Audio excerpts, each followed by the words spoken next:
Hey everyone, hope you're doing okay. I want to talk to you today about why it's so important to get a grub preventative application down on your lawn. I kind of mentioned last week a little bit about this, but you're not guaranteed to have a grub problem. You may have never had one in the past.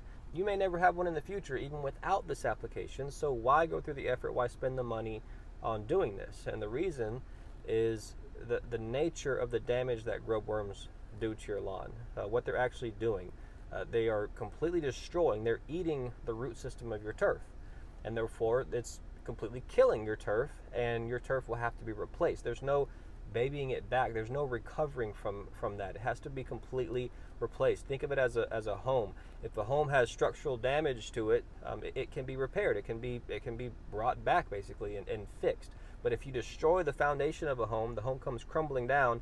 It has to be rebuilt from the ground up, from scratch. And so that's the same thing that grubs are doing. They're destroying the foundation of your turf, and thus there's nothing to work with. You have to completely redo your lawn basically.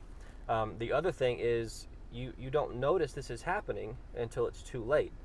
They're down there eating on the root system of your turf, destroying the root system of your turf, and you don't even know it because it takes some time for your lawn to actually start to show signs of that, because they eat it so quickly.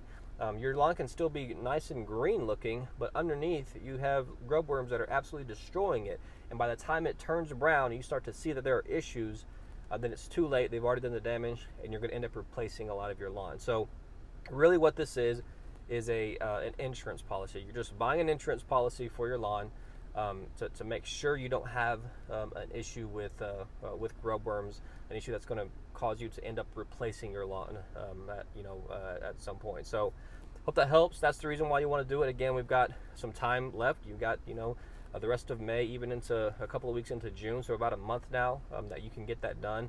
It will still be effective, and it will protect you from grub damage in the fall. So hope that helps. Have any questions about it, feel free to let us know. Thanks.